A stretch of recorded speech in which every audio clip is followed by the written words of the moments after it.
Wow. Oh, hey there. My name's Ross, and I'm a bit of a nerd for all things nature. So a while ago, I started a passion project called, Nerdy About Nature. It began as social media videos sharing cool fun facts and tidbits of wisdom about the natural world, and has since evolved into this podcast that you're tuning into here.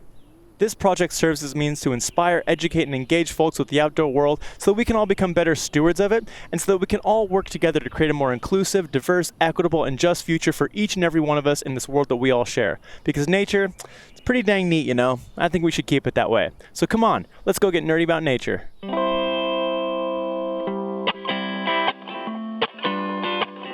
Come and take a nature walk with me. We're gonna check out some really cool trees. We're gonna hang around and talk about all those things in nature that we can't live without. Let's go get nerdy, yeah, let's get nerdy about nature.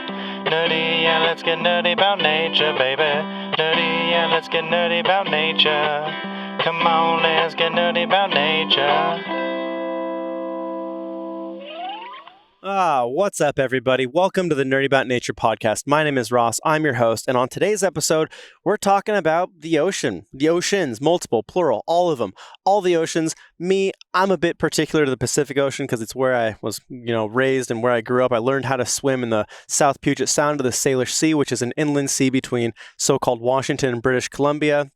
Connected, of course, to the Pacific Ocean. I learned how to surf down in California, up the Oregon, Washington coast to Vancouver Island, where I currently reside, and have kind of lived and played all over the Pacific Rim. I've spent a good amount of time in Hawaii, Japan. I lived in Australia for a few years, and the one unifying feature of all these different places is that anytime I got into the water, the salt water, it was the same kind of big body of water, this really cool, interconnected, unifying thing. And I guess no matter where you are in the world, even if you're in the Atlantic, the South Indian Ocean, any ocean, it's all connected, not only by the water that makes it up, but all the land that it surrounds, So this inland temperate rainforest that I'm in right now is intricately connected to the ocean, which, feeds it nutrients and it feeds the forest nutrients. So vice versa, back and forth. This is really cool, unifying thing that connects all of us no matter where we live. So I thought it was a worthy topic, and there's no one else better to speak about it than Julia Huggins, my first repeat guest. If you don't know Julia Huggins, I had her on a forest microbe episode a few episodes back. Super fun, engaging episode. We were in the ground, digging up alder roots, looking for different microbial stuff. Really fun, super engaging. You should definitely check that out if you haven't already. But not only is Julia a forest biologist, a PhD student with a focus on microbes, but she's currently working on a big project revolving around microbes in our oceans. So she came by to chat not only about oceans, but microbes in the ocean, how they're impacted by their surroundings and how they impact their surroundings, and the way that all of this ties back into the world that we all share. So super fun episode coming up for you here, and I hope you enjoy. Let's play it.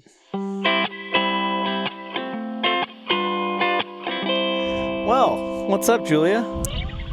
Back again. Welcome back. So soon. More microbes. Yeah, that first one was just so intense. I was like, I gotta talk about more microbes. Where else are there microbes? Well, this actually leads us to this lovely setting that we're at right now, because we are currently on a nice little beach here, nice rocky beach on the west coast of Vancouver Island, overlooking the ocean, which you actually know quite a bit about, it turns out. A fair amount, although I'll admit I'm not an oceanographer. I'm a forest ecologist from last time. Right, but when we spoke last time, you had just gotten back from a conference in Belgium. Yep. You were severely jet lagged. It was. What was the conference about? It was a UN conference on ocean deoxygenation. And so the UN sponsors a lot of research collaborations around the world to bring scientists together to tackle big issues. And ocean deoxygenation is a big pressing climate related problem. And they brought together scientists from all over, a lot from Europe and a lot of us from North America. And we had a week straight just to talk about all the different aspects of that issue. Some people were climate modelers. I was, the microbe side of things, looking at how they affect the issue. And right. Just pretty neat to put my work into context and talk about this really overwhelming problem that sometimes feels so daunting, but still cool to know there's a lot of people working on it. Yeah, right. And so in addition to doing all your forest microbiology stuff that we chatted about last time, what other work do you do? Because you're working on a PhD, which we didn't talk about at all last time either. Secrets, all these new layers. Who am I? It's the biggest onion, biggest microbial onion there is. That's me. So about 12 layers deep, you're doing a PhD. Yeah. Tell me about that. Yeah, so I am now doing a PhD in ocean microbiology, ocean geochemistry, even though I had no background in ocean stuff before. I was working in forest ecology, and that's the topic we talked about last time. And then I wanted to do more biogeochemistry, which is a little bit outside of what forest ecologists tend to do. I joined this lab, and my professor was like, great, you're going to do this ocean project. And I was like, what? I don't know anything about the oceans. Like, currents, I kind of know how those go, but it's been a steep learning curve. Dove right in, if you will, to oh, pun intended. Yeah. To the marine world. And I see what you did there. Oh my god, we're gonna do this now, huh? I mean, we don't need to turn this podcast into one of those, but I'm not opposed. So I've now spent 5 years becoming more and more. I still always, I'm like, disclaimer, not actually like a technical oceanographer. So when the real oceanographers come out and have all their jargon, I gently bow out and say, I study the microbes in the ocean and the climate processes that they are regulating, not like the physical dynamics of the ocean itself. Yeah, which, I mean, just thinking about that's so many different elements to try to comprehend. I can't even imagine that. People who do ocean modeling. Currents and water temperatures and everything moving around, changing weather patterns. Salinity, density, like they're measuring all kinds of stuff. And then there's fluid dynamics and how things mix, and it's cool, but it is an entirely different thing from what I do. That'll be a whole nother discussion with somebody else. No offense to you. No, it's fine. I don't. So you work with the microbes within the ocean. That's kind of like your realm of understanding. Yeah, that's my little piece of the puzzle. So like the kind of work I would do is trying to like improve our predictive ability to say what kinds of changes will happen chemically in the ocean, and then I would give my information to a modeler. Okay. And then the people who build, those like big climate models you hear about when the IPCC comes out with a new report, those models are built by people who use complex computer algorithms and take the kind of input that scientists like myself would generate, saying like, here's the feedback you might expect. Here's like, if you change this variable this much, this other thing is going to change. And then they can use that information to make these global predictions. Right. So I don't model the ocean myself, but I like help figure out the kind of stuff we'd need to know about. Gotcha. So what are biogeochemical processes, and why do they matter? Yeah, it's a fun word, right? We get all of biogeochemical. Biogeochemical. It's all the sciences. Exactly, except like psychology, I guess. I don't know. Yeah, fair. So it's this fun word that does kind of feel like a little bit of everything. And as a biogeochemist, I also feel like a person that knows a little bit about everything and not everything about anything, like I'm always like dabbling a little bit in all of the fields. But the idea is like, the way I would summarize it is how the tiny living parts of the earth interact with the non-living components of the earth. And it doesn't have to be the tiny, like I'm a microbial biogeochemist, so I think about the tiny parts, but you could also think about biogeochemical cycles that like fish are influenced in, or like the role of other larger organisms, trees and plants, those would be involved. But it's like how the living and non-living components of the earth collectively influence each other and create the cycles that the nitrogen cycle, carbon cycle on a large scale. So yeah, exactly. There's like a couple that are more well known and studied. Carbon cycle is probably the most talked about these days, because that is like processes that respire carbon and put CO2 out into the atmosphere. And then there's other processes like plants growing or other organisms taking in CO2 and building biomass, and that's carbon sequestration. You can also do carbon sequestration in a non-living way through like weathering rocks, like that'll pull carbon out of the atmosphere, or like sediments in the ocean building up over time and burying those debris, like that sequesters carbon. And in the long run, the balance between like the amount given off and the amount taken down changes our global atmosphere balance. And then that in turn, as we know, like has influences on the climate, habitability, what things can grow where, and that kind of stuff.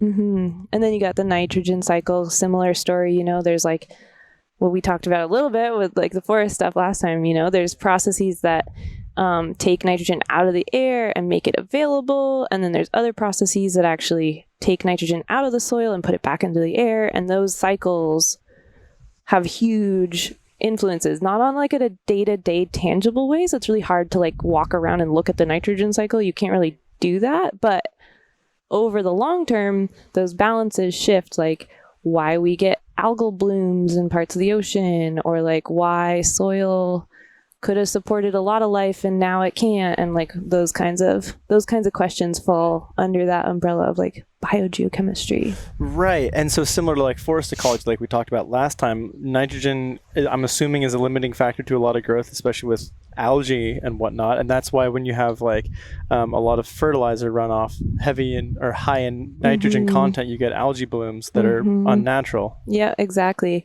Not everywhere in the ocean. Weirdly enough, in the ocean, sometimes you get places that are not limited by nitrogen, but actually limited by iron. But by and large, just like the land-based ecosystems, nitrogen is one of the most common limiting nutrients. And so when you get huge amounts of nitrogen input, you can alter how much primary productivity, so that's all the little tiny photosynthesizers in the ocean, that then become food that are consumed by other things. Yeah, exactly. And so those primary producers, primary consumers, secondary consumers, that whole chain, the food chain. Yeah, exactly. Which then, when we think about, like, when most people think about the ocean, why do we like the ocean? We think about fish or whales or sea lions and like the really charismatic orcas. Yeah, exactly. And those we don't often connect to the baseline, but all their presence there is the result of a base food web that makes it possible, because there's so many levels up. You have to have a huge baseline to support something that high up in the food chain. And so shifts down here can have pretty big impacts up there. Right. I don't know why this is a stupid analogy, but the Eiffel Tower came into mind. So it's like the pinnacle of the Eiffel Tower is like what it's known for. It's like that really cool steep building, but it's like you couldn't have that without that wide foundation, that wide base that supports it. Exactly. Actually, like pretty accurately, because food webs, we often draw them like linear pyramids, but they actually are shaped more like that, where like some exponential curve to it, kind of. Well, it's like, yeah, it's about 1/10, very like broad generalization, like about 1/10 of the energy from one level of the food chain makes it to the next. Really? So, yeah. Wow. So if you go a few levels up, you're dealing with like slivers of the amount of energy when you're at like the top predator range. And if you think about it, that's why you only have like a few bears or like a few wolves in an ecosystem relative to the number of like, I don't know, mid-level animals or even the plants. Yeah, that's an interesting one to think about, because like when we think about humans and meat consumption, if we're then a quote-unquote top predator, even though fucking like nobody hunts anymore, and consuming red meat, cow. So it's like we eat a cow, we get about 10% of that energy. Yeah, and if there's a biologist out there, loosely, right? Yeah. And then you think about how much energy it took for that cow to eat all the grass and everything. Yeah. It only got 10% of that energy. Then you think about all the microbes that it took to create the systems and get the nutrients available for that grass to grow. It's about 10 times as much as that. Yeah. That's compounding so quickly. Yeah, totally. That's so much energy just lost. Yeah, and I mean, there's a huge difference too, depending on like the energy input of farmed meat versus like grass-fed free range. Right. But that's another episode with another expert.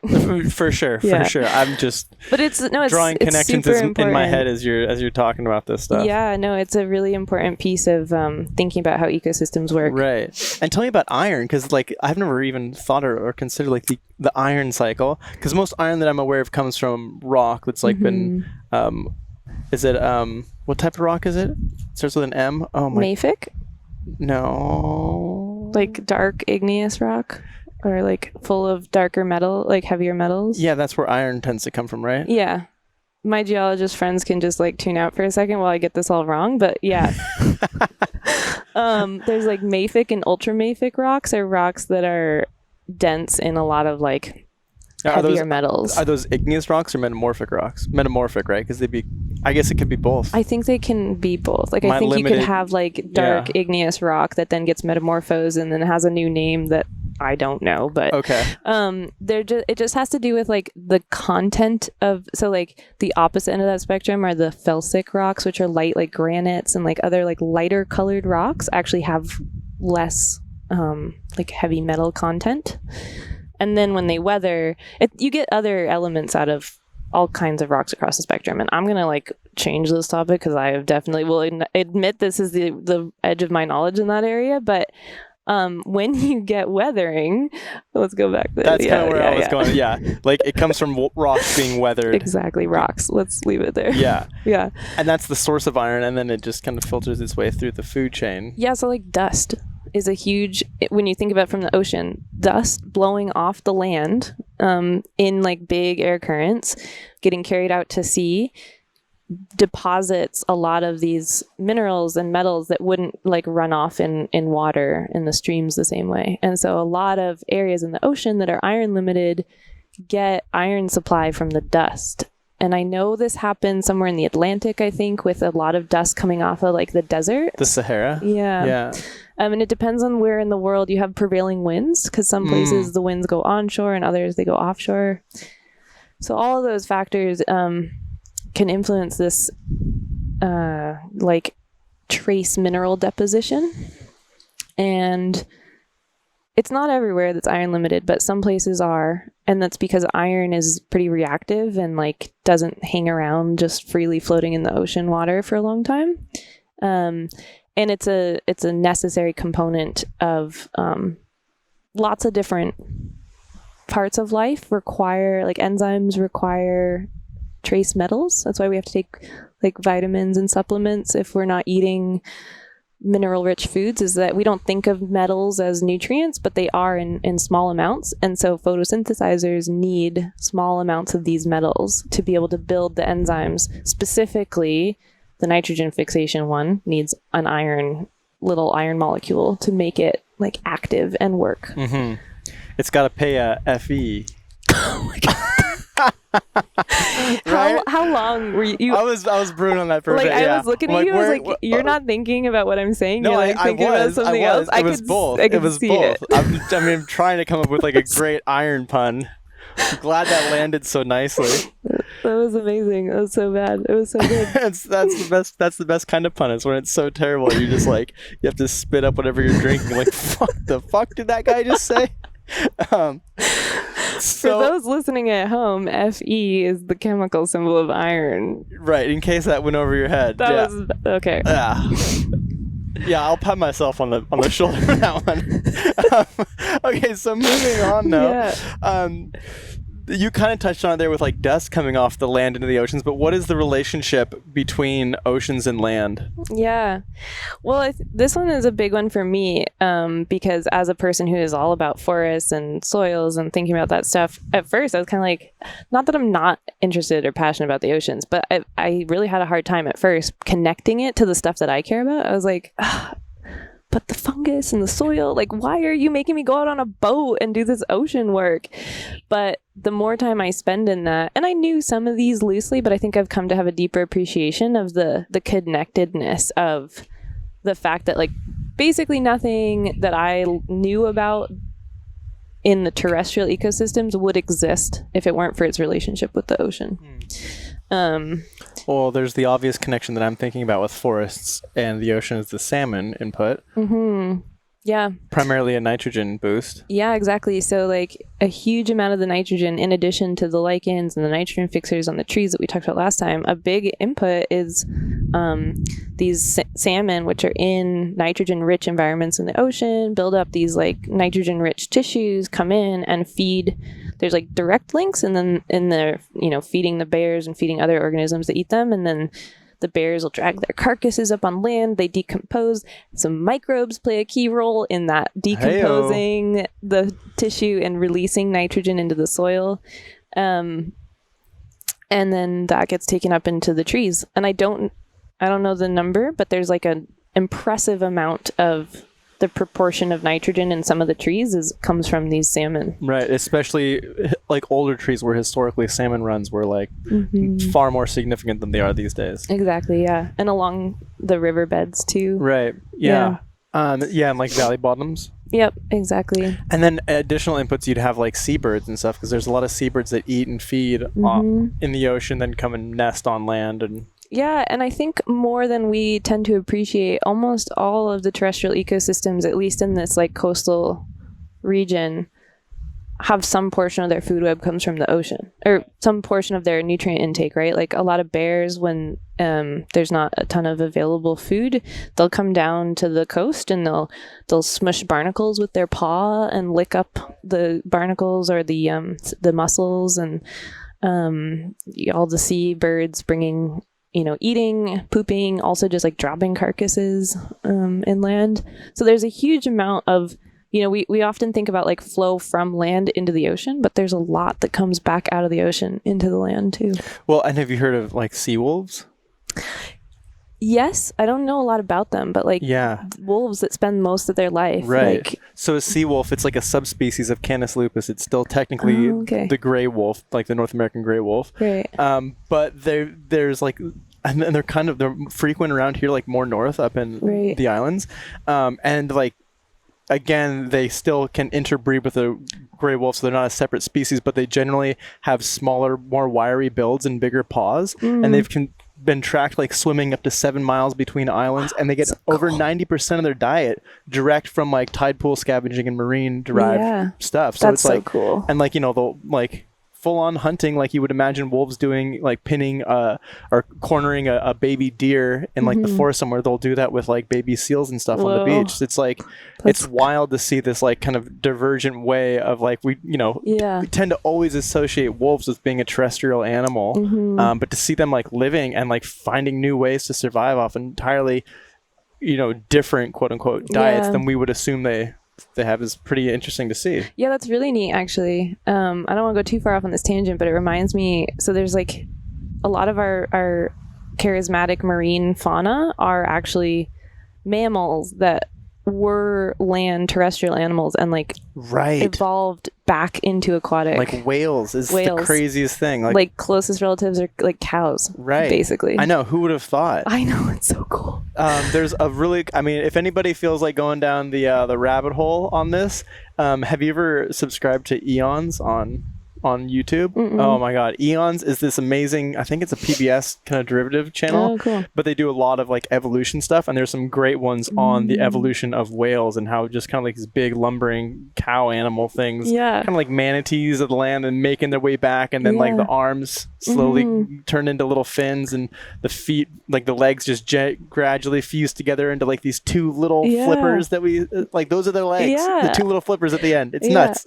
Well, what's really cool, and I'm gonna just like big hand wave here, I am not a marine biologist, like a mammal person, so but I know some fun stuff about them. And like one thing that I find really inspiring or cool was like the whales and the cetaceans, the dolphins, all of those have sort of like their radiation, their evolutionary shift back to the ocean happened a lot earlier, and then the seals and sea lions group kind of happened more recently. Oh, really? And so they're like less further. And if you think about that, the evolution of being aquatic. Right. And so if you think about their life cycle, they still spend most of their time in the water, but they spend a decent amount of time on land still, right? Whereas like whales and dolphins are strictly, you have to come to the ocean surface to breathe, but otherwise they're like all water.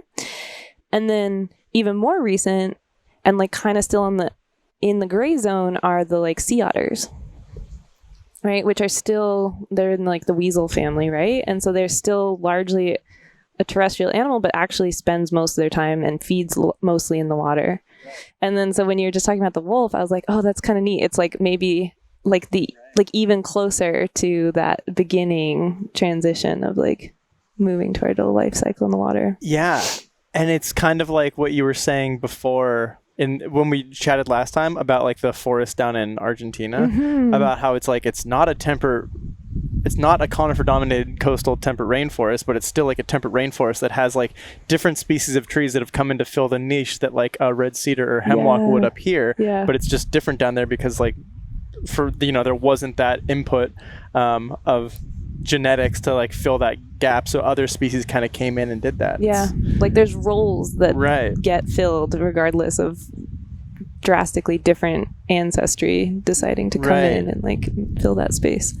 Well, I think like and speaking of that, like to body morphology and like just body types that work in specific situations, there was an ancestral, basically like a dolphin. It like filled the role of a dolphin, had like the similar snout and everything. Or no, hold on. It's okay, because I don't know. You can tell me. I'll be like, yeah, sweet.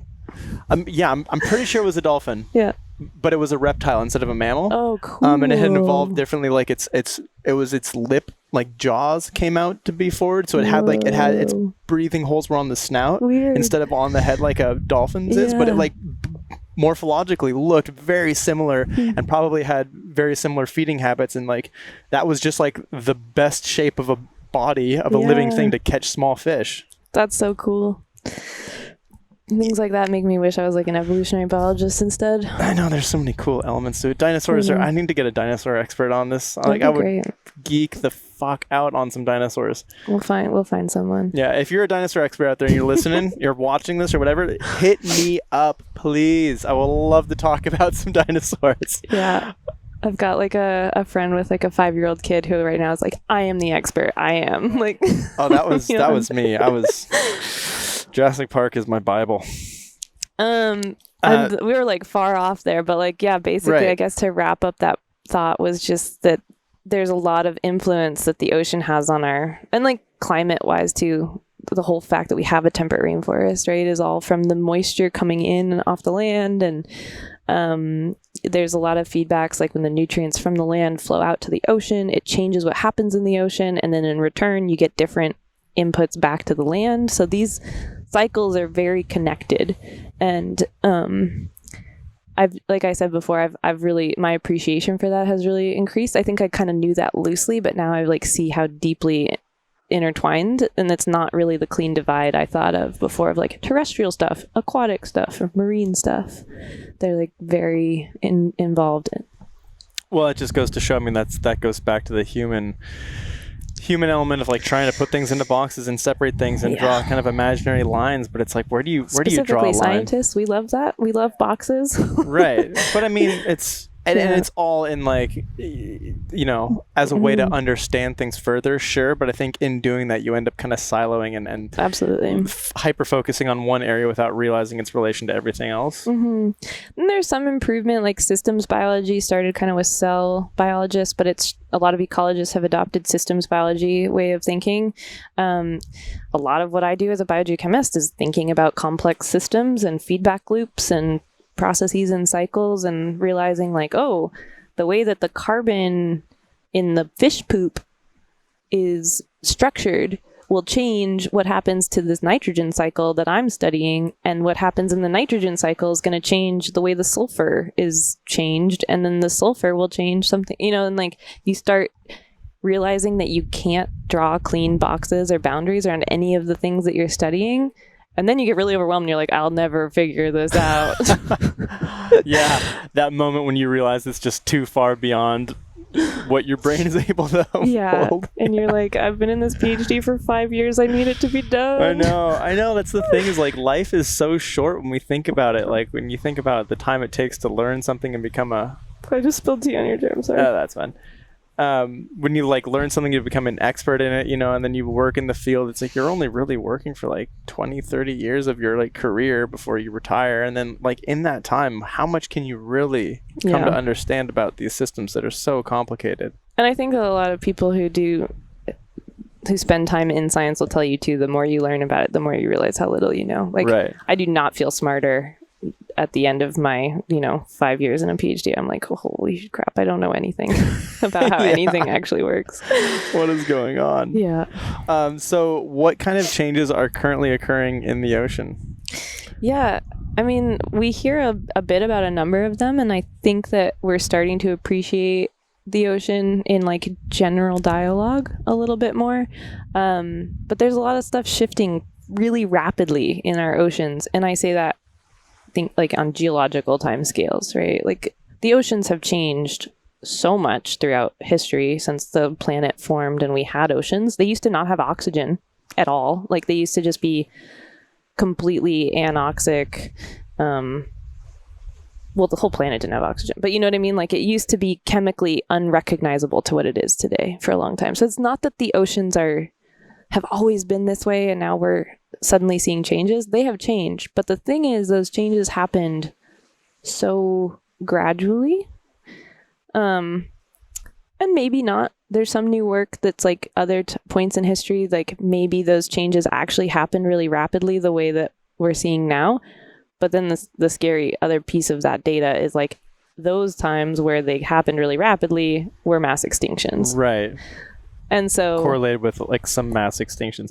And the funny thing, or not funny, the weird thing about mass extinctions when we look back over geological time is like so much of it happens over a long period of time. Mm-hmm. There's really only been one kind of catastrophic extinction event, and that was like the end Cretaceous period with the asteroid hitting. Mm-hmm. But like prior to that, like any of the other like pre-Cambrian stuff, like all of that was just like some slow change that was instigated by, volcanoes or whatever it may be, some sort of change, but it happened over thousands of years and it still led to these mass extinctions. Right. And things still weren't able to adapt quickly. And that's exactly the kinds of questions that people in my field, I don't actually work on deep time stuff, but those questions are exactly what people who are biogeochemists are trying to reconstruct is like, how quickly do we shift the earth from like one state into another by changing carbon inputs and outputs, nitrogen input, output? Like, do those changes happen in geologic time? Did they happen over like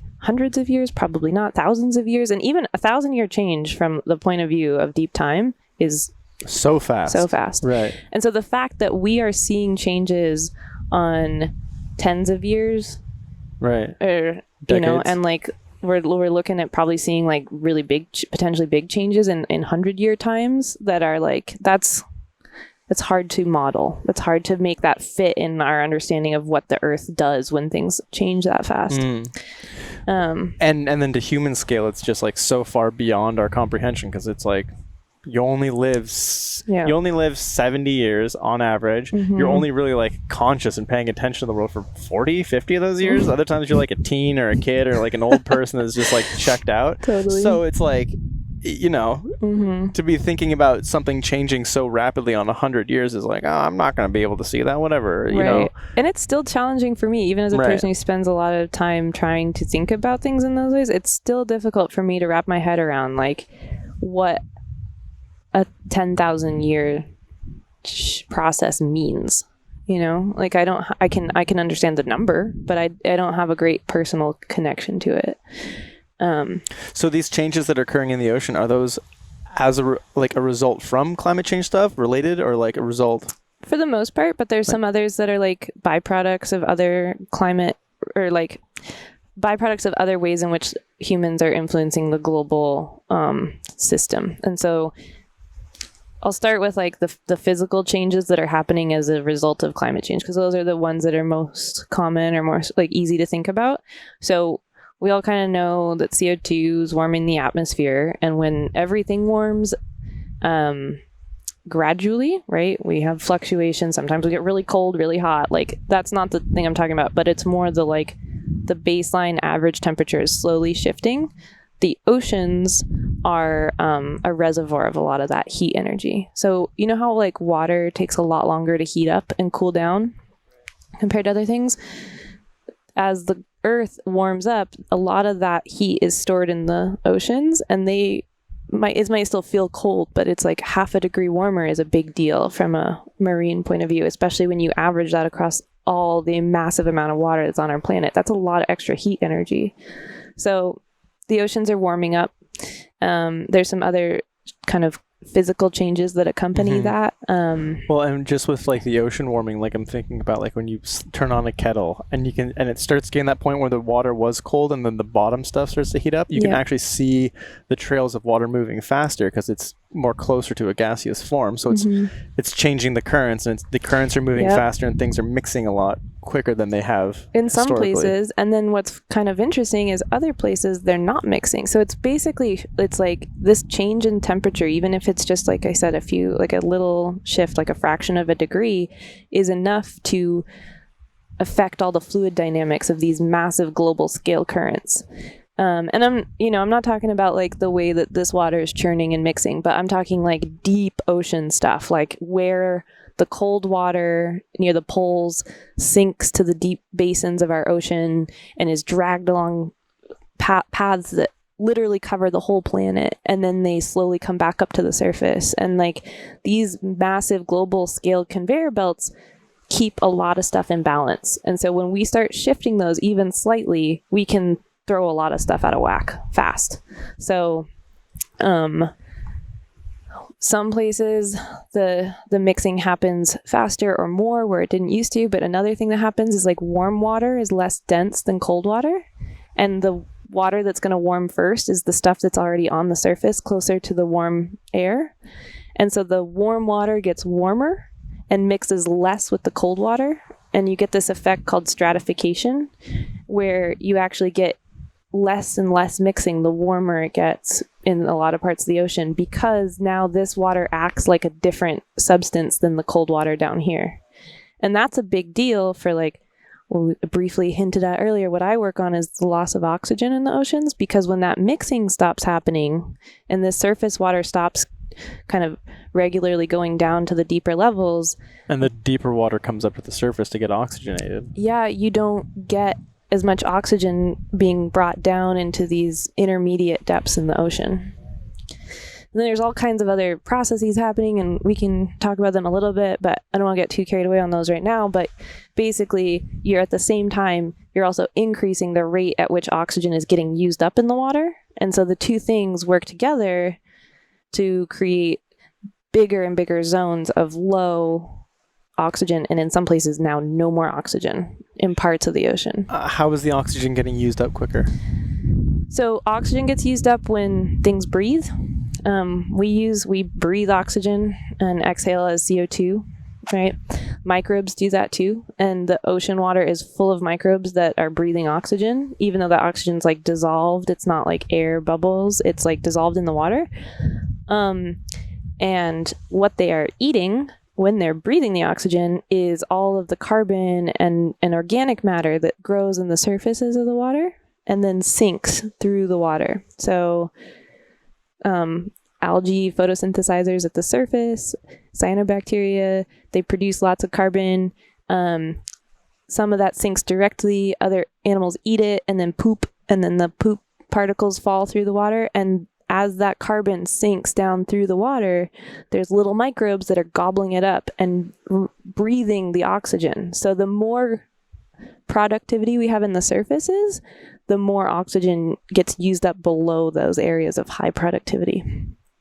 And then when you increase the productivity, up top, you increase the amount of oxygen consumption. And if you're simultaneously decreasing the amount of physical mixing, that's a recipe for running out of oxygen. Right. In those middle depths of the water. That sounds terrifying. It's a little scary. Yeah. And so like there's a lot of changes, and I didn't mention, maybe the more common, more well-known one, ocean acidification, right, is like a result of just increased amount of carbon, CO2. When it dissolves in water, it acidifies the water. So that's kind of a direct causal link. And we know a bit about ocean acidification. We've heard about it. We've maybe studied it for a few decades longer. Mm-hmm. But right now, ocean deoxygenation is starting to get a lot of attention. And it's getting a lot of attention in the science world. And I think it's starting to get a little bit more attention in the general public. But it's a big deal, and it's kind of scary because we don't know a lot about what's going to happen. Right. It's one of those things where I can almost kind of imagine some some good evil henchmen, quote unquote, like an Elon Musk coming out. Like, we've got this great propeller technology, and we're going to stir up the oceans type thing.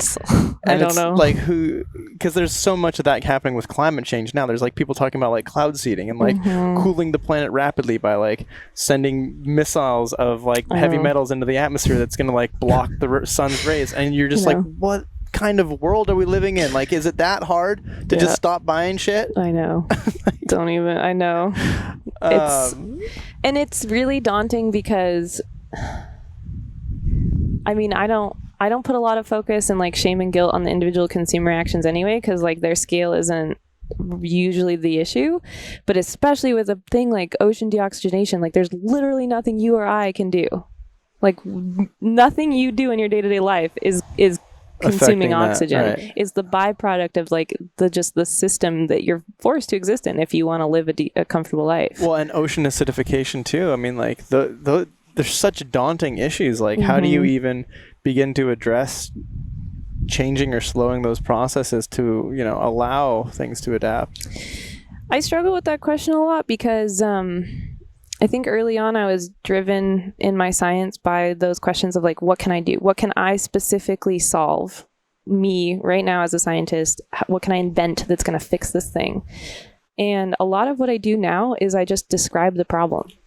And sometimes that's challenging for me because I really want the like, here's how I'm helping. Right, tangible. But I guess some people have had some really helpful conversations about how the act of describing the problem in and of itself is helping, because no one eventually will figure out how to work with this if they don't know what they're working with. And in science, we often say like we're standing on the shoulders of giants. I think that was Newton.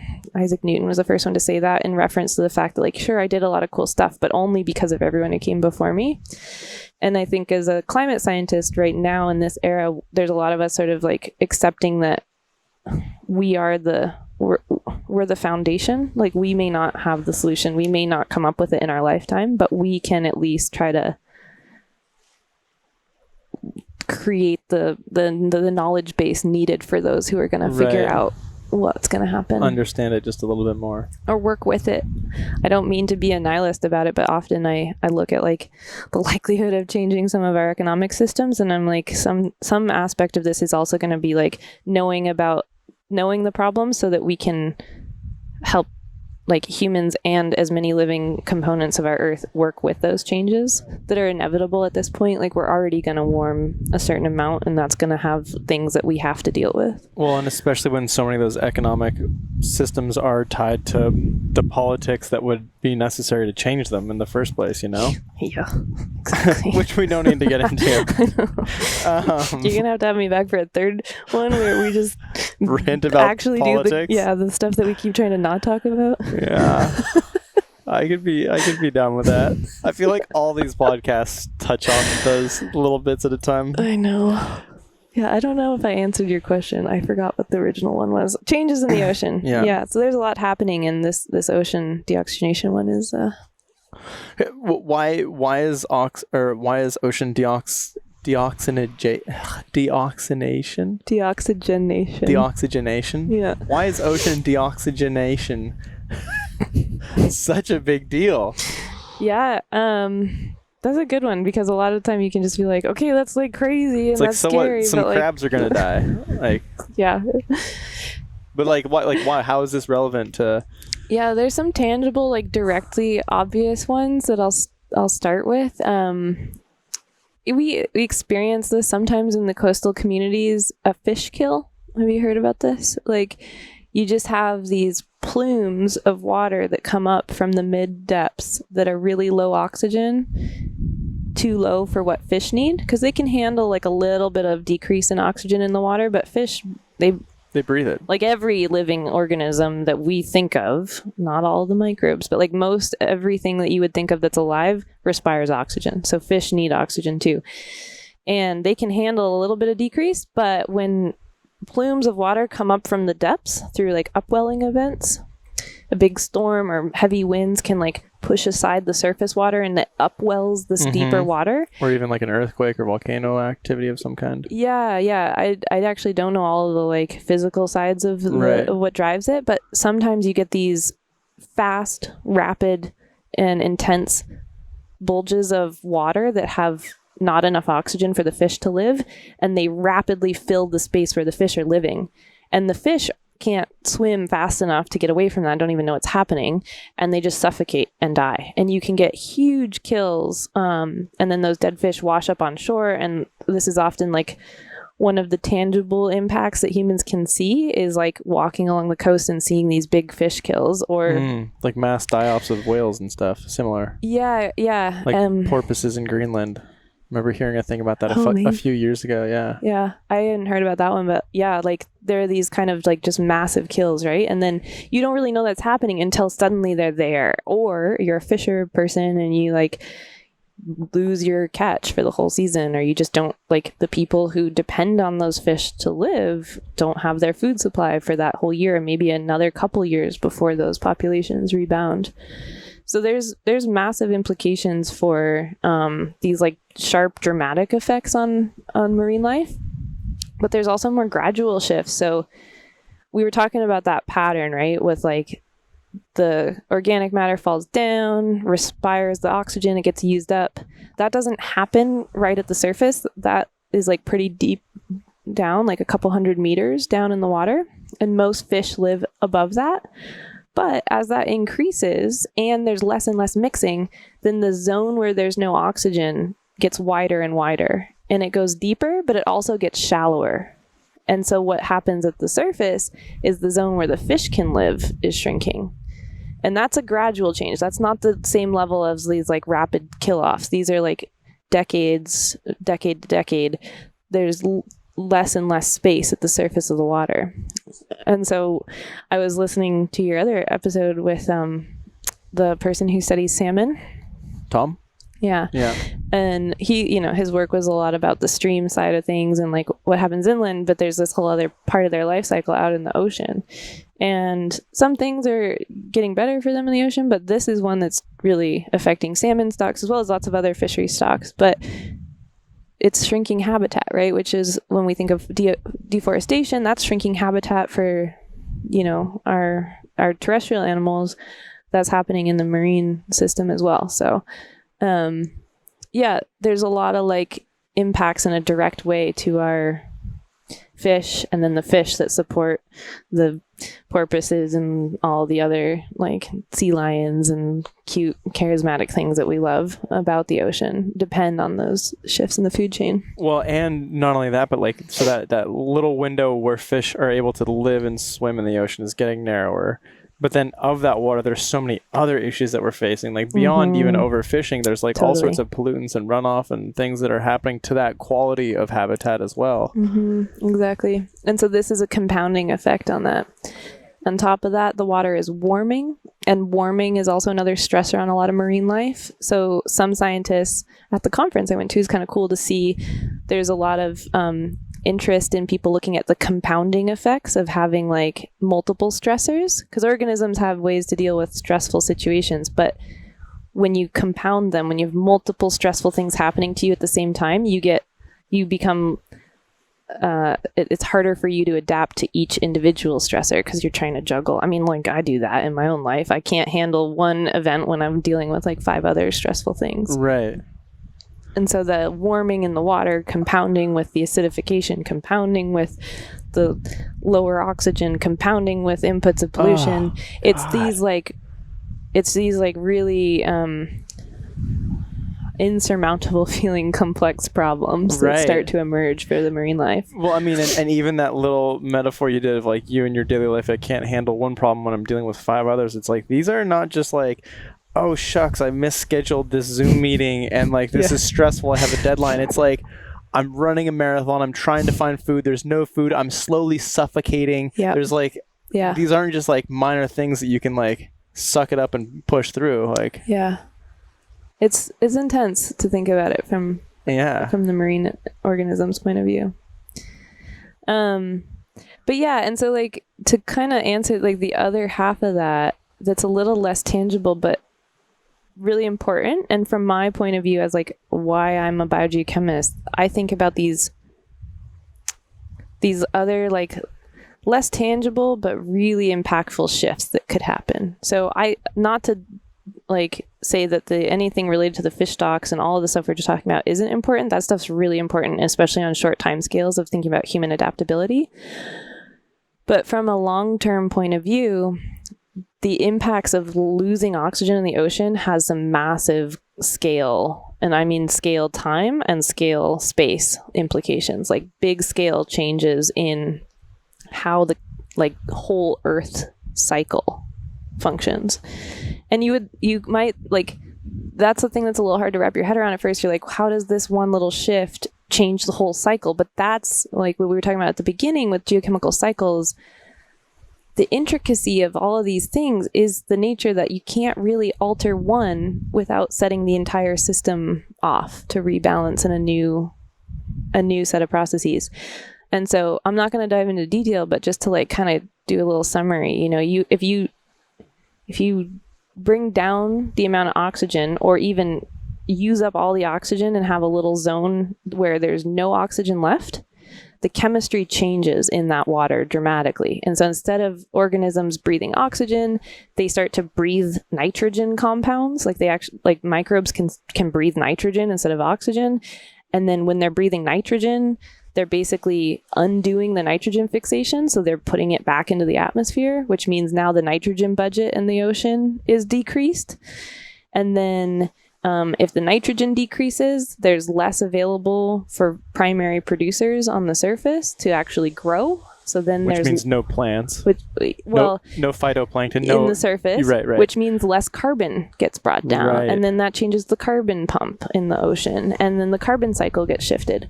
Another thing that changes when you run out of oxygen is, in addition to breathing nitrogen, other organisms can breathe sulfur, because there's a lot of like sulfate in the ocean. That's one of the main like salts other than sodium chloride. Well, and there are sulfur vents and stuff down. Yeah, so there's a lot of sulfur in the ocean water, and when microbes breathe sulfur, they release sulfide, which is that rotten egg stinky smell. When you go low tide, that's sulfide. And that's toxic.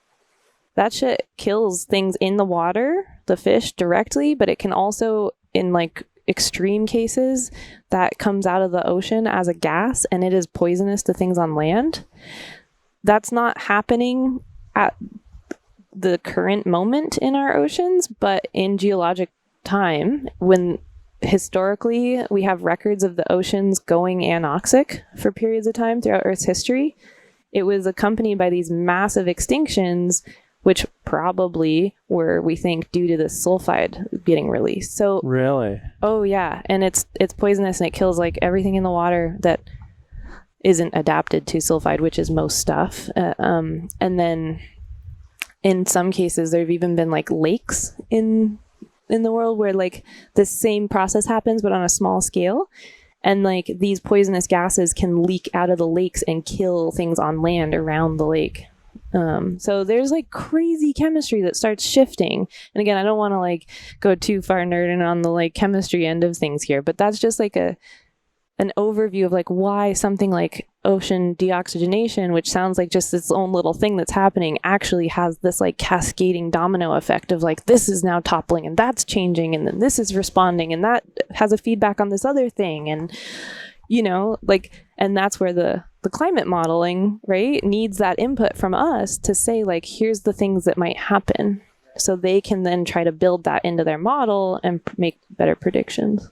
All right, that was like a really long. Was a record ramble for me there? I don't think so. I think you have longer ones at this point, but that's just like it's a lot to think about, right? Well, I mean, especially when you think about climate change, like as like this big kind of intangible thing that we're all trying to fight and find ways to solve the climate crisis and all that. Like, so much emphasis is put on just carbon, maybe some stuff with methane because it's a greenhouse gas too, but like just to understand the chemistry element of it and to see the implications of how intricately connected all of these different systems and cycles are. Like once one starts spiraling out of control, like you can work on fixing that all you want, but if it's like if it's causing other things to spiral out of control that have bigger impacts, it's like how do you divide your time? Is it possible? It's kind of like permafrost melting in the Arctic and like releasing frozen methane. It's like exactly like that. That's a feedback. That's a positive feedback on climate change. Right. And so thinking about those feedbacks is something that, you know, as biogeochemists, we think about quite a bit of what's going to happen as a result of this. Not just what's happening here, but what's going to happen as a result. And then what feedback is that going to have? Is that going to make that happen more? Is that going to change this other thing?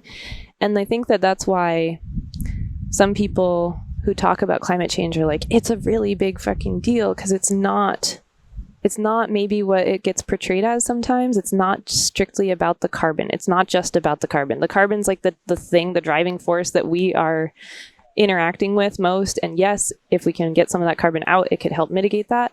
But it's not like, oh, we're just pumping carbon into the atmosphere, and then in like 100 years, if it gets a little too warm, we'll just pull it back out, and then like no big deal, we can undo it. And it's challenging to communicate about the complexity of climate science in a way that allows people to realize that if we pump carbon out, we maybe pull it back in, but it might be too late. Like we might be in a new regime. Might be changing things that are like beyond just the carbon. Yeah. So when it comes to like the IPCC reports and the impacts that they outline in those, like, you know, there's this whole talk about like trying to stay below 1.5 degrees Celsius of warming. Even at that level, like how much has been calculated in like what other kind of like feedback loops we're going to set off with that level of warming? Like, yeah, we don't know. We don't know. I think that's like, at least when I get like in my little existential crisis moments, being a climate scientist is a weird freaking thing, by the way, where you're like every day you're just like, the oceans are losing oxygen and this could have these effects. And then you're like, did I just write that sentence? And I'm going to like go have a cup of tea now and be like, anyway. Try to chill out, listen to some music. Yeah, it's a weird thing to interact with that information regularly. Well, it's like, it's so visceral. Like, I don't think any species on our planet has been so acutely aware of being like responsible for its own demise, potentially. Yeah, exactly. And like, you know, people hear that like, oh, it's fine, it'll be a little bit warmer, like we'll just have to eat different things, we'll have to find different ways to grow. Like, I like it if it'd be a little bit warmer. It's like, you don't, it's not just like the warming is like the most baseline tangible way for us to relate to what's happening, but like what is happening is so much bigger and grander than that. It's like, it's going to impact, it's not just like, oh yeah, sweet, you get to wear flip-flops a month earlier. Exactly. And like, you know, it's like you will not have anything to eat. Like, who's to say what's going to happen to like the chemistry of the air at that point? Like, because all of this, because like we were talking about forests in the first one, talking about the oceans, the way that is changing just now, but like surely all of this has got to have an impact on the oxygen in the air we breathe, like the whole makeup of the atmosphere. Like, I don't know a ton about like the feedbacks potentially on oxygen and how long of a time frame that would be till it could potentially impact our ability to like breathe and live. That is actually a really interesting question. I don't know if people are modeling that work or like trying to figure that out. But the thing I said earlier, just like kind of to reiterate that point, is like we don't know. We just don't know those feedbacks right now. And before I had my little breakdown moment there for a second, what I was saying is like when I really stop and think about that, when I like stop and pause and comprehend the sentence that I just wrote that has become so commonplace to me, the thing that really strikes me is how little we have a grasp on these shifts that are occurring and what unexpected changes might come as a result of them. And it's that not knowing that's scary, right? I try to embrace not knowing in my life and like not try to like focus on having control. But the reason not knowing is scary is that you don't know how to prepare. You don't know what to anticipate. You don't know what's going to come out of where for you. And I think that that's the next few decades, or at least the next couple hundred years of what humans are going to be grappling with, is a lot of like, we don't know currently what to even expect might happen.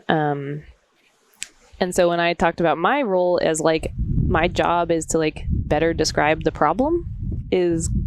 That's kind of my contribution, right? Is like I'm trying to say, here's this thing that seems to be happening. If we let that keep happening, here's what we might expect, right? And that's my contribution, is to be like, here's some shit that might go down, and I don't even know for sure, but like, and if the limited bit of shit that you do know is gonna happen, then like imagine all the things we don't know that could happen. Exactly. That's what's terrifying. It is.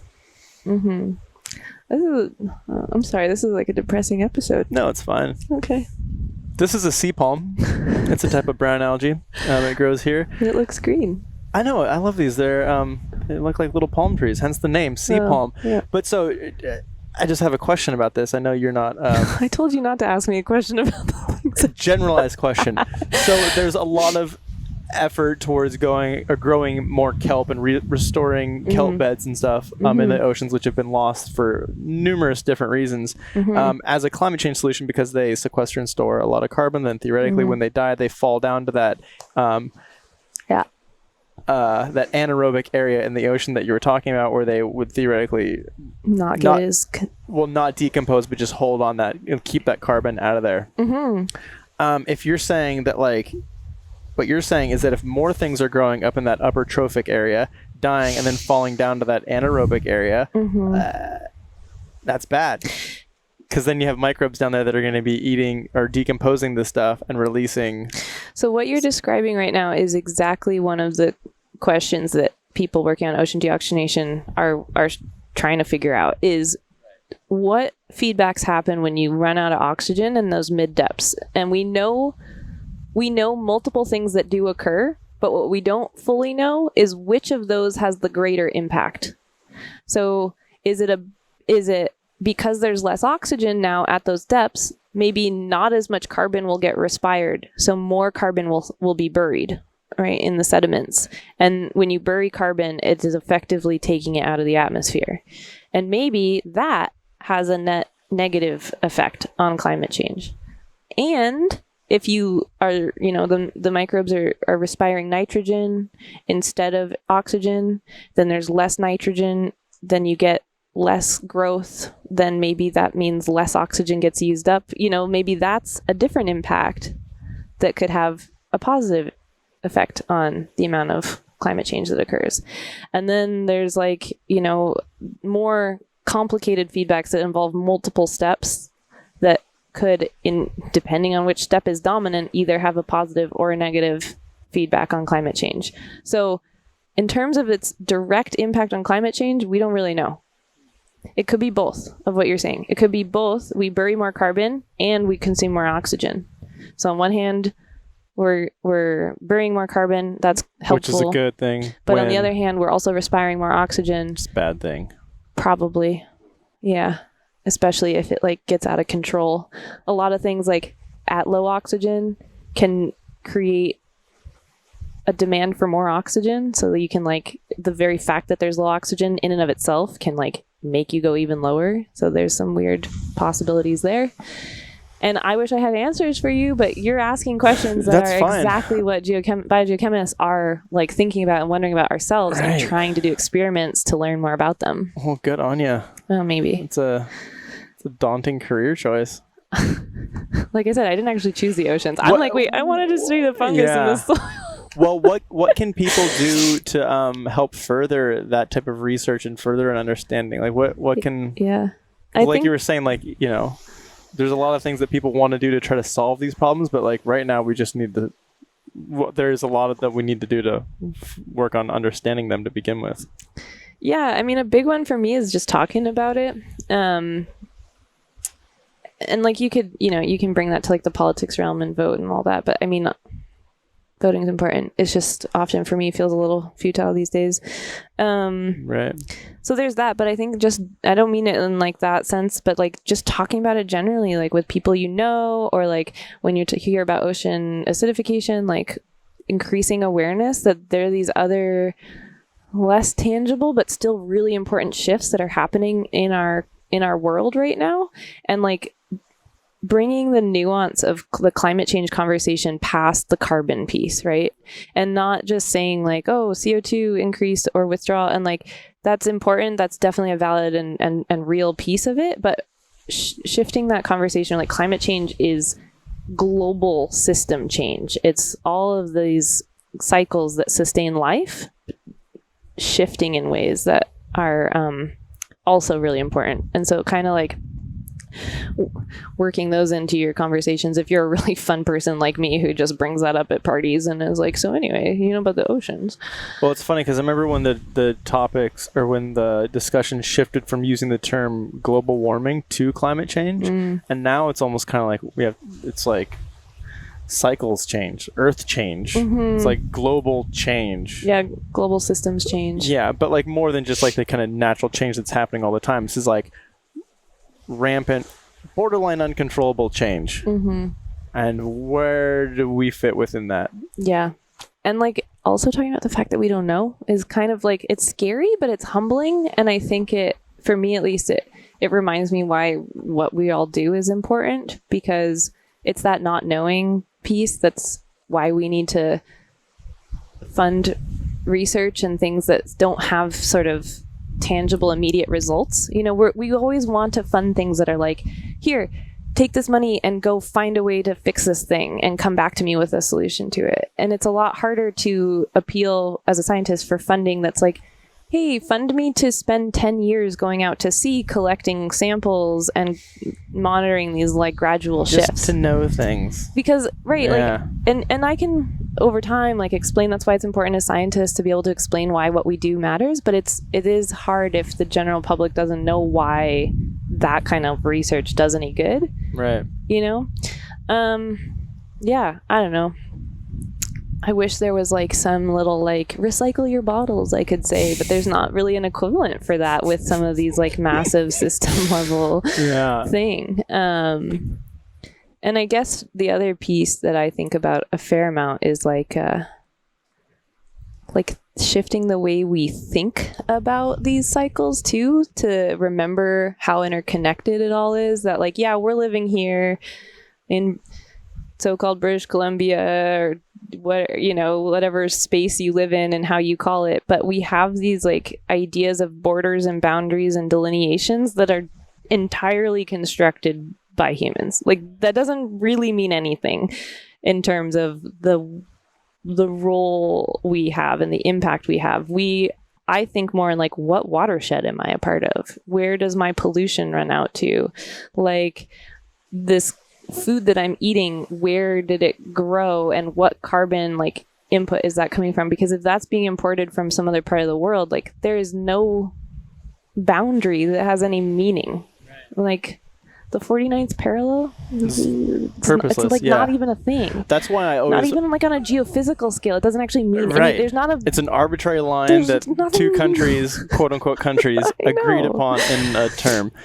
And that's why I like to refer to, like, I'm always referring to Cascadia, like the bioregion of Cascadia, which is essentially like the coastal region of like, you know, Alaska down through Northern California and everything within the Columbia Basin watershed, which is like huge when you look at that. That goes like way up past like Kamloops and Revelstoke into Idaho, Montana, like Wyoming, down south. Right. It's got Wyoming in there. Is it the Snake River? Yeah, that's epic. Yeah. When my brother pees in the river, it flows out here. Exactly. Like, so all these impacts that like... Miss you, Ryan.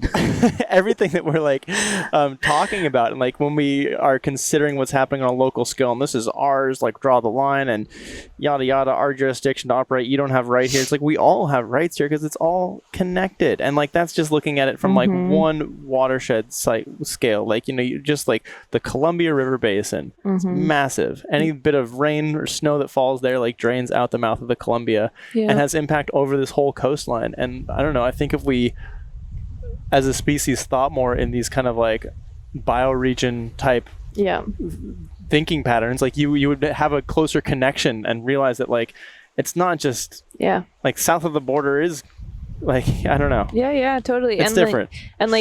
Your impact on your local watershed scale or like your food shed or wherever like, you know, you're immediately consuming from. And then also thinking about the ways that your little micro scale environment connects to these massive global cycles that we've been talking about too, you know? Like, yeah, I'm not the sole driver, and like our watershed isn't the sole driver of oxygen loss, but it contributes to it. And so the amount of fertilizer runoff that we allow farms to apply to their crops that go into the tributaries that feed into the Columbia or the Fraser or any of our other massive rivers that go out there, there's rapid oxygen loss happening. And actually, I didn't even mention this, but it's kind of why I wanted to come out here and sit here and have this space, in addition to coming out here, is the fact that right behind us, this region, the Northeastern Subarctic Pacific, oceanographers love their acronyms, NESAP. I say that, I'm gonna get in so much trouble. I'm like, I am supposed to be an oceanographer. Little judgy over here. Like, it's just because of the years that I spent going, I don't know what any of these freaking words mean, and everybody around me knows what these are. That's just the name for this part of the ocean that basically is like in that area between Northern California and Alaska. Like, that whole zone is one of the parts of the world that is most rapidly right now losing oxygen. So this area is not yet anoxic. Like, that middle part of the water hasn't gone anoxic, but it is so close. Really? There's some other parts further south, so like the tropics near off the coast of Mexico and off the coast of Peru and Chile. Those areas have already gone anoxic, but they've had intense oxygen loss going on for a while. This area hasn't been historically, like, doesn't lose oxygen as rapidly, but it's losing oxygen relatively faster than almost anywhere on the planet right now. It's like one of the biggest drawdowns, and it's a huge zone. So if this area goes anoxic, it has the potential to have these like global scale shifts. It's like not just a huge zone spatially, but like within the food chain, the web of life, like so productive, these waters. And you think about like the migration of like humpbacks and gray whales, like up here, like they come up here to feed. It's why the water doesn't look so shiny and pretty, because it's full of so much primary productivity. Like, it's not those crystal clear blue waters, but that's beautiful life in action, right? Yeah. And these waters are in the process of shifting really rapidly chemically right now. So that's just another thing to think about. Like, you know, anyone anywhere in the world who's listening to this, you are in a watershed, and it has an impact somewhere to an ocean. Even if you're in the middle of a continent and you've never even thought about oceans, you're connected to an ocean somewhere. But we here are like having direct impacts on a really big and important part of the ocean, the global oceans. Yeah.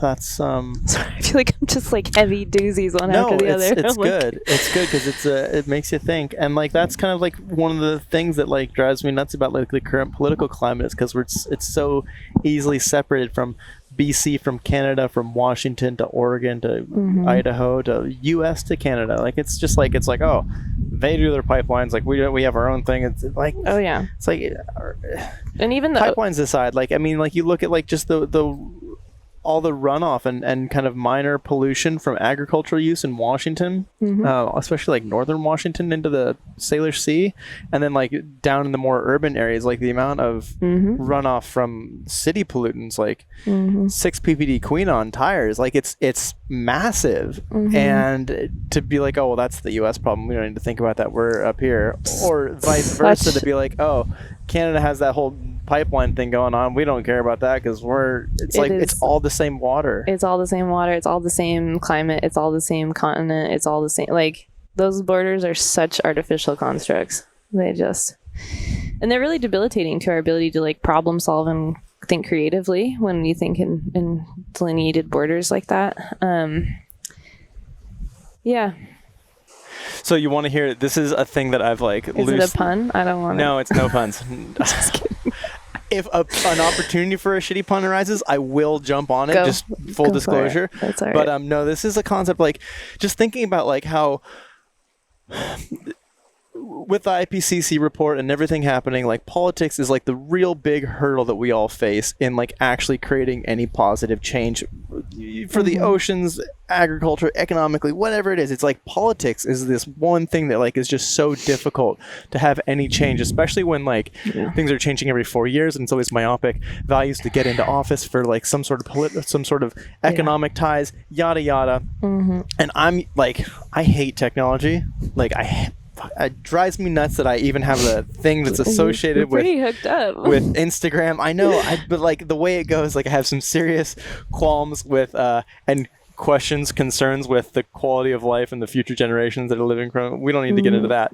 But the one area that I do support in theory, this element of technology, is like, we live in a point today when we live in a quote unquote democracy, and technology is so rampant. Nearly everybody has iPhones, and it's like, okay, we're forced to have an iPhone to have like a vaccine passport to go anywhere. If you're going to be forcing everybody to have this technology, why is that not a government subsidized thing where everybody just has these phones? And if that is a thing, what if our voting element became just on our phones? We voted for each subject as individuals in a true democracy, instead of voting for politicians as pawns who get in on some sort of like platform that they're arguing for to like waste their 4 years holding off on one subject while they make some people happy there to maintain their power. It's like the whole political structure has had to have people voted into offices to run that. Like they've had to do that in the past, when it's like you were representing an area where like there was no connection, and you were kind of like trying to amalgamate people's values into something tangible. But in this day and age, again, if the government is going to force you to have it for a vaccine passport, why don't they just give it to everybody, give everybody this amazing technology we have in these phones, so that we can vote on each issue per issue and not have to like be like, oh, well, you know, I really care about my taxes, but, you know, this is important, so I'm going to, like, or not even taxes. I don't think people think like that. It's more the opposite. It's like people are like, oh, I really care about the oceans and, like, saving old growth, but, like, you know, my taxes are important. Yeah, I know. Because, like, I got to save $50. Yeah. I hear you. I mean, talk about empowerment. If we could get to that stage where it's like, then it becomes an issue of like education, and like political affiliation just goes out the window, because then it's like, what do you care about? You know? I think you would find a lot more common ground than you think we probably have too. Well, because then like the abortion issue would just be about the abortion issue, and it wouldn't be about all the other liberal, conservative stuff. It's like, you can talk about that without getting into all these party affiliations. And it's like, I think about this stuff more than I'm supposed to. If my professor's listening, I'm sorry. I only think about science, but I think about this shit so much. You're not on the clock right now. Yeah, actually, he doesn't know I'm here. I think, you know, this idea of like direct democracy and direct decision making through consensus is a really valuable idea. And what you're describing sounds like very powerful. Could it come into existence? And where I kind of start in like a middle ground with something like that, an idea like that, is rather than like trying to pass some law at the top level to implement such a process that would then be on all our phones, like kind of doing like a paradigm shift of like that top down power isn't really working for us anyway. So rather than waiting or like trying to like beg them to implement something that then allows us all to like make decisions and voice and our have feedback, opinions, let's just freaking start connecting and collaborating and make decisions collectively within the groups that we can connect to anyway. And if technology is one of those tools that we use to collaborate and share ideas across different networks and different places, so I can collaborate with people who aren't physically close to me, but I could still share ideas and stand in solidarity with people in other places. The tools are there, right? And we can start doing that now. And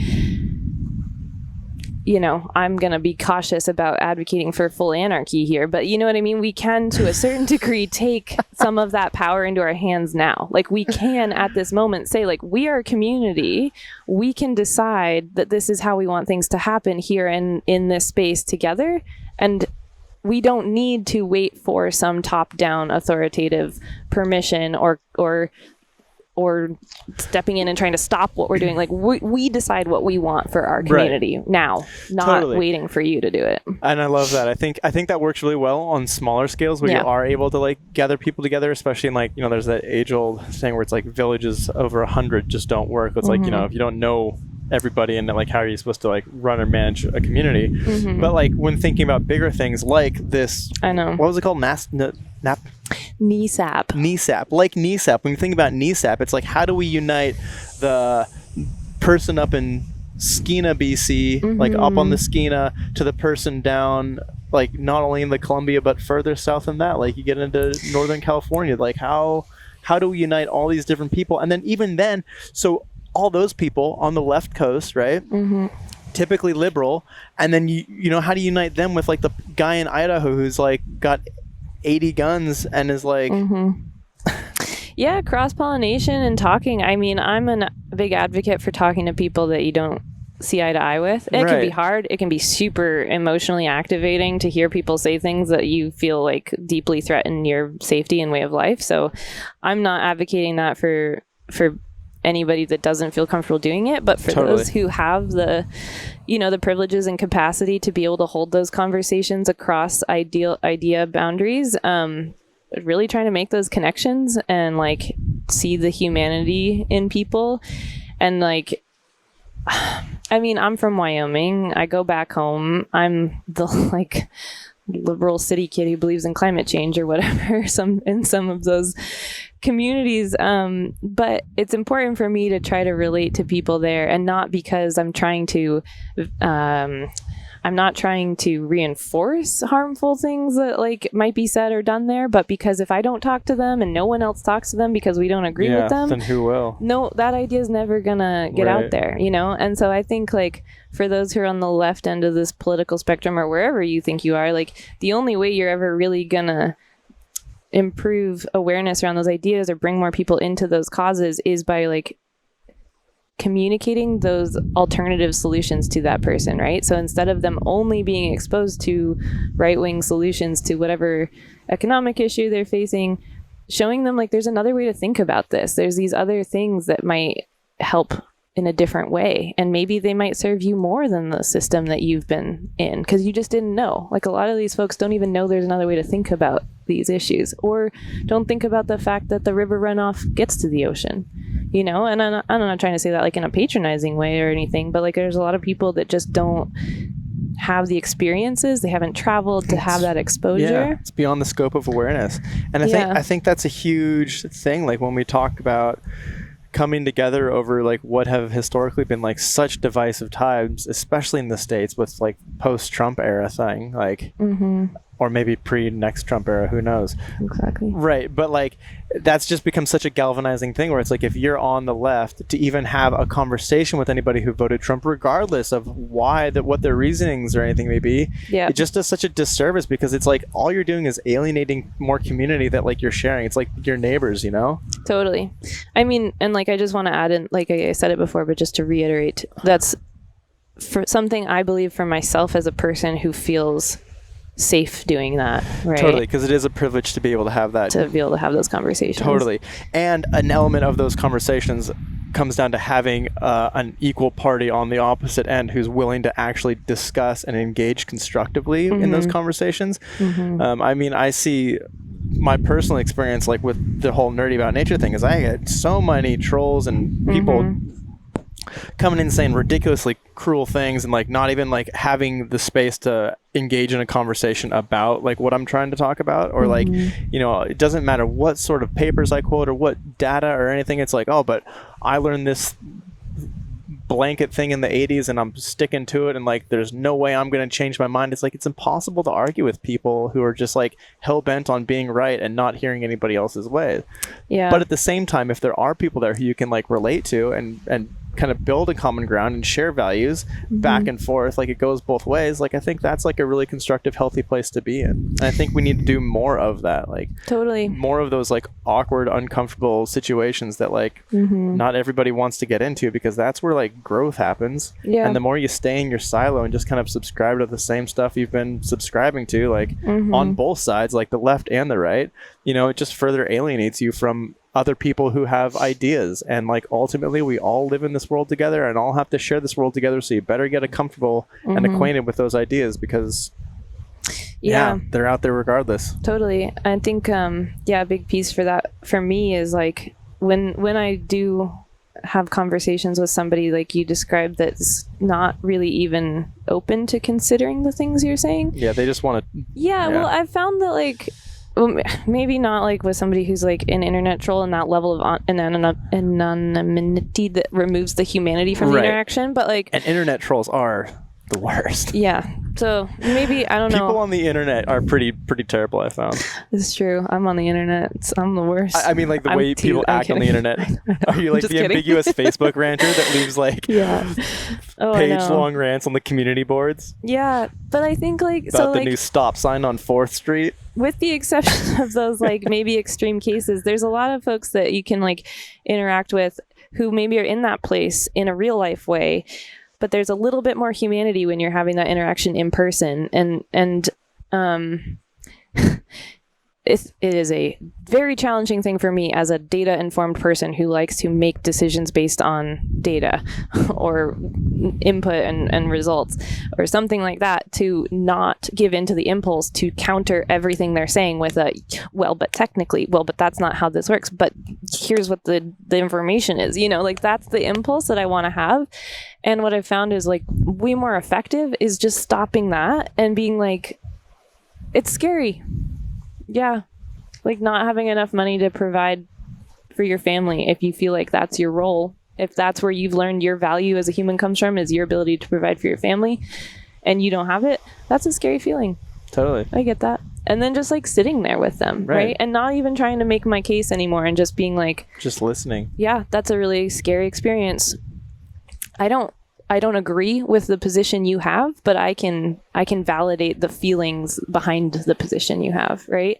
And I think we forget that there's a difference between validating the emotional experience someone's having versus validating the conclusions they've come to, right? And we can just sit there with them and be like really real in the humanity of it.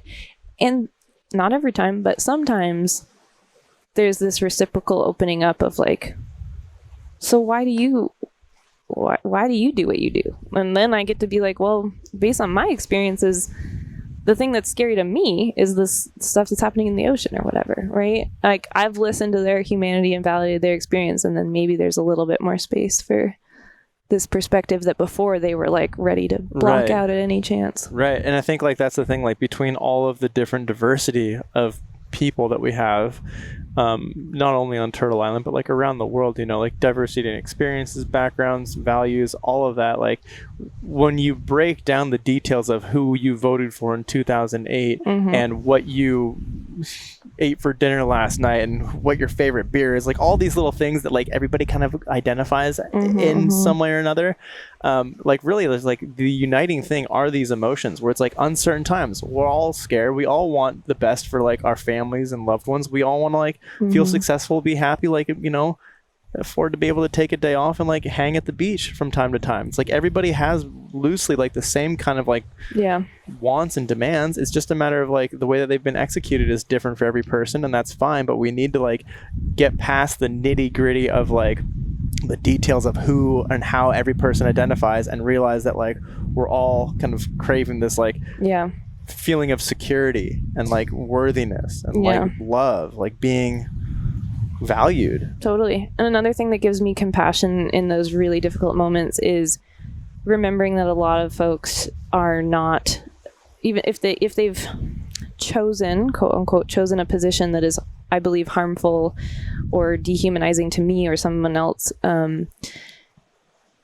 remember that a lot of the time there's some manipulative bullshit behind the scenes, some like gross stuff that is going on to feed these ideas to folks that are vulnerable. And a lot of intergenerational trauma in that sense, especially with like racism stuff, where it's like I just say these words because my dad said that and my great dad said that, and like it's like I feel like a lot of racism and bigotry is generational, like totally at its basis, and like that doesn't make it any more okay. No, but it gives me, not at all justifying it, to be clear. I hear you. I just also like need to like it's such a fine line to firmly absolutely say this is not okay. Right. And I have empathy for your humanity and I want to meet you in this space. Right. And again, because I'm able to. And some days I'm not. Some days I'm like, I actually don't have the capacity to sit here and have you imply that Hear this bullshit. I shouldn't be a scientist because I'm a woman and I should be at the house. Like, there are days where I don't have the capacity. You know, I have most privileges of the ones that are out there, but there are days where I don't have the ability to have that conversation. But when I do, it's hard, but I can try to firmly say I don't condone anything you're saying, and I'm going to sit with you and still try to have this conversation from a place that is human, because I believe in all humans' humanity, including yours. You know, if I'm going to say I stand for anti-dehumanization, that includes people that I vehemently disagree with, right? Totally. And that has, at least as a person who cares about these ecological issues, has been hard, but the only thing that's ever seemed to be successful. Me rambling facts about climate change or trying to spout out whatever letters I have before or after my name, I'm a PhD, I'm in this, I'm in that. No, nothing is ever effective in those areas. It's like just the human connection that seems to bridge that gap. But yeah, I don't know. It's easier said than done. I'm not good at it all the time. No, and I don't think it's a matter of being good at it all the time. I think it's like you put your effort in where you can. Like, even if that's sometimes once, you do it once. If that's all you can muster, that's better than nothing, you know? Mm-hmm. But I think it takes everybody kind of at least being conscious of that and stepping into that, like, role of just trying to, like, build bridges and communicate with people who you might not necessarily talk to in your normal life. Yeah, totally. Because that's the only way we're ever going to get through all this together, you know? Mm-hmm. So. Absolutely. And I mean, as a scientist, a publicly funded scientist, I feel like that's a really important piece of my job / our job for other scientists, is like having those conversations and not just being like isolated in our ivory tower of like, oh, I'm so much smarter, I don't have time to deal with, you know. It's like, I have encountered those types of scientists and they're the worst. Oh yeah, but I work with them. This tide's coming in pretty high here. Yeah, it's almost to the chairs now. Yeah, I know. It's gonna creeping up on us. I think this is a good way to wrap this up. I think that's some really good insight that you just kind of laid down there. And I think a lot of people can get a lot from that and learn. Thank you for coming here and chatting oceans with me. Absolutely. This little sea palm stoked. Yeah. He's like a little headbanger. It's a little drier. What's up? Yeah, it is dry. Well, it's on its way out. Thanks for the excuse to get out to the island again and pretend I'm not a student this weekend. Of course. Is there anything else you'd like to add, or anywhere you'd like to direct people for like more information? Or places they can go to support this type of research? I will follow up with you. I'm sure there are some websites that I should know to direct people to, and I don't know them right now. Well, we will include those websites in the show notes on this podcast, wherever you're watching, viewing it. Yeah. And if you haven't checked out the first one that we did talking about forest ecology, that's a banger. Like, we dig up alder roots and stuff. I'm so stoked on that. That was so fun. It's fun. Always microbes. Microbes are a good time. Right. Yeah. Thanks for coming on again and sharing about microbes. Thank you for having me yet again to ramble for more time about microbes. It's been great. It's great. It's amazing. Thanks, Ross. Thank you.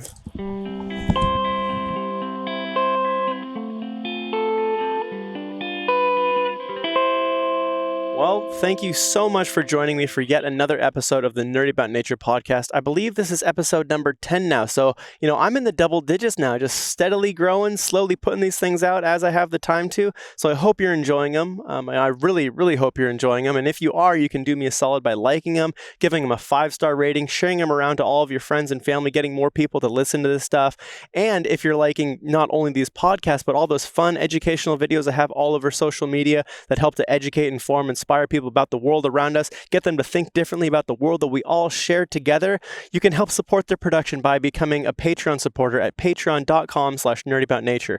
Patreon is this really amazing resource that helps give me the month-to-month financial stability to just keep putting more energy into this. And as an independently funded passion project, it relies on support from folks like you. So, I personally, I love doing this stuff. I would love to keep this growing. But, it takes quite a bit of effort and energy. So if you're so inclined, if you're enjoying the stuff, feel free to support it over there. And if not, no worries. I'm just stoked to have you along here growing and learning with the rest of us because, we're all in this thing together. So hope you enjoyed this week's podcast, and I hope to catch you in another couple weeks here with another great guest who I've got lined up. And I'm going to keep that one secret, but stay tuned.